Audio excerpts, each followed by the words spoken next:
The Water Supplies Department is mulling to replace some 700-meter bitumen-coated water pipe ahead of schedule. The government approves land grants to the cash-strapped Urban Renewal Authority to support its redevelopment projects. And jailed activist Joshua Wong faces fresh charge of foreign collusion.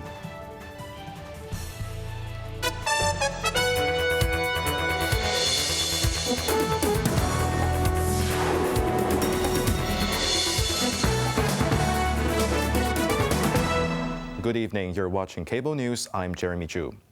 In the aftermath of banned substance bitumen being found in the water supply at two public housing estates in Fanling, Director of Water Supplies Roger Wong revealed long-term plans to replace the city's bitumen-coated pipes with a combined length reaching 700 kilometers.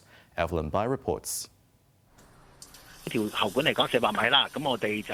to iCable News, Wong said the top priority is to deal with the 400-meter pipe installed in 1987 near Queen's Hill Estate and the nearby Shenlai Court in Fanling, which was coated with bitumen. As such material is prone to spalling and not durable, the government has switched to using durable epoxy resin-coated steel pipes for water supply pipes laid after 2005 and installed filters for bitumen-coated pipes in 2022. It is believed that the recent appearance of bitumen was due to particles entering the estate's water pipes before the installation of those filters, Wong stated. When asked why it took a week to complete the testing, Wong said the testing requires not only determining the safety of the water quality, but also time to collect samples, which required shutting off the water supply and handling each water tank individually.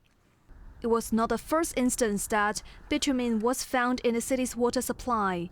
In 2015, similar issues were reported in several estates in Tuen Mun.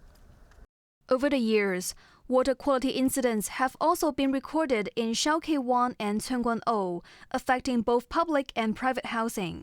Meanwhile, the water supplies chief said they may carry out replacement work for these old pipes ahead of schedule and will consider making public the locations of all the bitumen-coated pipes so residents can decide whether to install filters.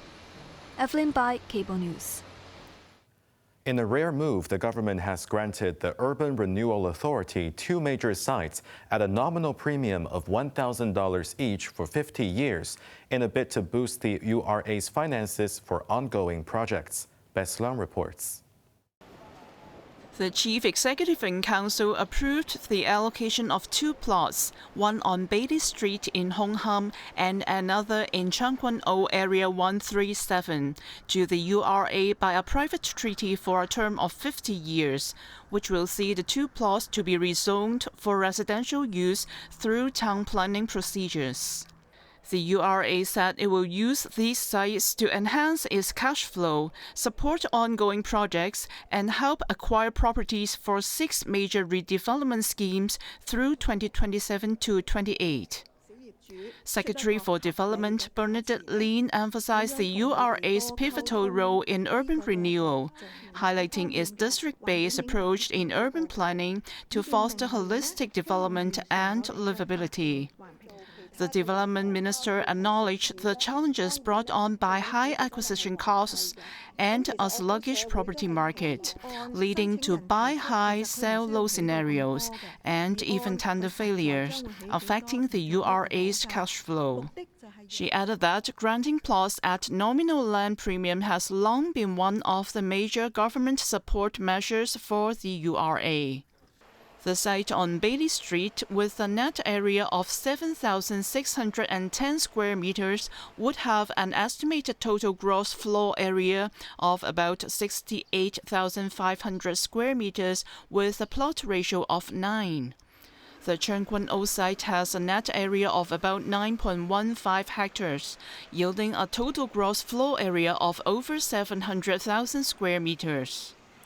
While the parcel was originally reserved for public housing development, the government stressed that the land grant will not impact the overall public housing supply target for the current 10-year period. Beslan, Cable News. Former Secretary General of pro-democracy political organization Demosisto, Joshua Wong, who is serving his sentence in Stanley Prison, appeared in court today after being arrested by the National Security Police on charges of conspiring to collude with foreign forces and money laundering. The charges against Wong allege that he conspired with former Demosisto chairman Nathan Law and others to solicit foreign intervention between July and November 2020, aiming to impose sanctions or hostile actions against China or Hong Kong. This conspiracy is set to severely disrupt the central or Hong Kong government's ability to formulate and enforce laws and policies, potentially leading to serious consequences. Wong appeared in court acknowledging the charges. His defense team stated that no bail application would be made. Judge Victor So, designated by the National Security Department, has postponed the case to August 8th for further investigation by the police. Wong will remain in custody during this period and is not required to enter a plea at this stage. Police have begun deploying drones for patrols in Yaoqing Mon District, marking a new phase in urban surveillance. The unmanned aircraft can cover 96,000 square meters in just 25 minutes, significantly expanding police coverage while improving efficiency. Authorities said only when detecting suspicious activity or crimes will the drones descend for evidence gathering, and stressed that the devices would not fly level with residential windows, addressing privacy concerns. Police also noted during drone inspections they will display banners on nearby streets to inform the public, while local communities and building management will also be notified about the actions. Tens of thousands of baby fish of native species were set free at the National Fish Release Day today, a fish stocking activity aimed at promoting public awareness in water resources conservation. Scarlett Chen has the story. The launch ceremony of the National Fish Release Day saw the presence of officials from the Environment and Ecology Bureau and the Agriculture, Fisheries and Conservation Department, lawmakers, as well as over 100 representatives from environmental, fishery and religious groups. They put fingerlings into water tanks and traveled to Tongping Chao Marine Park and nearby waters for the release. Authorities said 23,500 fingerlings of local species of declining population, including red grouper, star snapper, and yellowfin sea bream, were set free. It also marked the first collaboration between local and Shenzhen authorities to promote the conservation of water resources in the Greater Bay Area. 留意到咧，因為宗教嘅信仰同埋文化嘅傳統咧。 Undersecretary for Environment and Ecology, Dian Wong, said due to religious beliefs and cultural traditions, animal release activities have been carried out in Hong Kong for years, and that the AFCD has been boosting public education.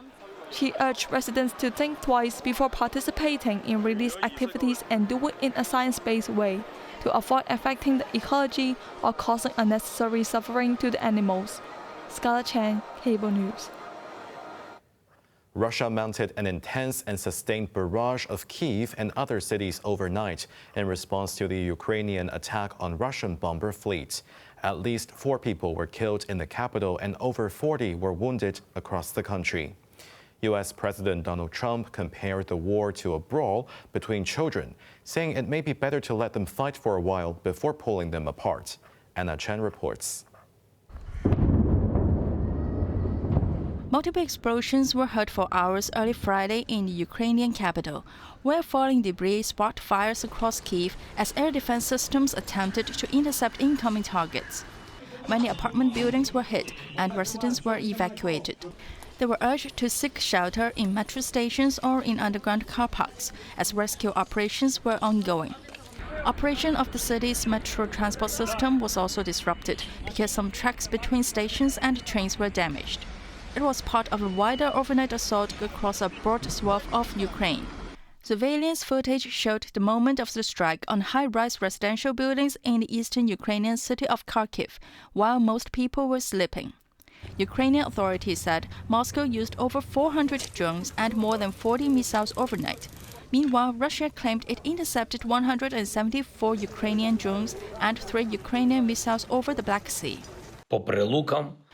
Ukrainian President Volodymyr Zelensky calls for accountability, saying that the world, unfortunately, is allowing them to do it.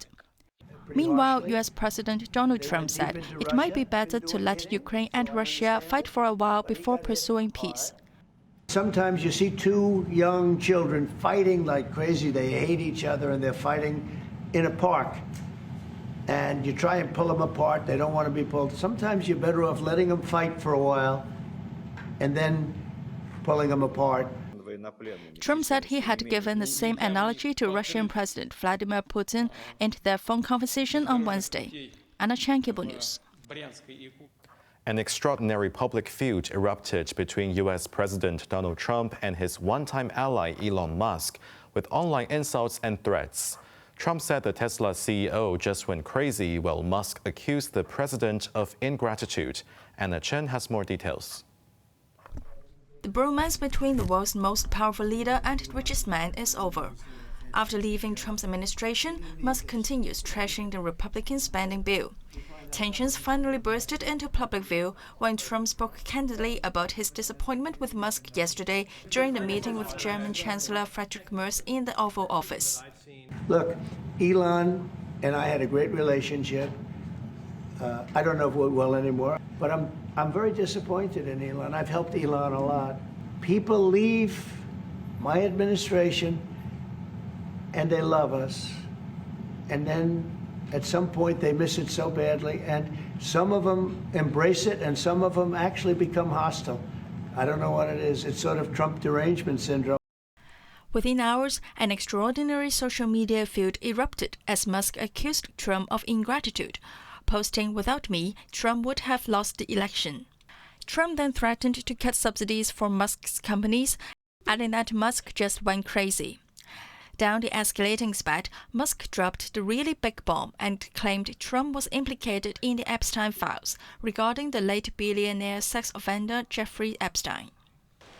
The tech billionaire also announced that SpaceX would shut down the Dragon spacecraft immediately in light of the president's statement about cancellation of my government contracts.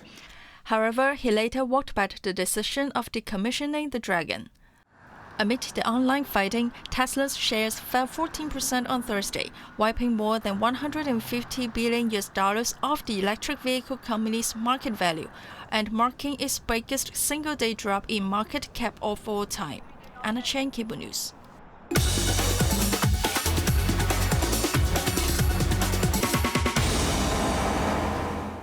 Let's take a look at the stock market. The Hang Seng Index ended the day down 114 points. Top active stocks of the day. BYD was down $9. Kuaishou was up $4.60. Xiaomi was down $1.15. Meituan was down $2.70. Foreign exchange against the Hong Kong dollar, Euro 8.95, the Australian dollar 5.09. On to the weather now. Mainly cloudy, hot with sunny periods during the day. The temperatures will be ranging from 27 to 32 degrees. Light to moderate southerly winds.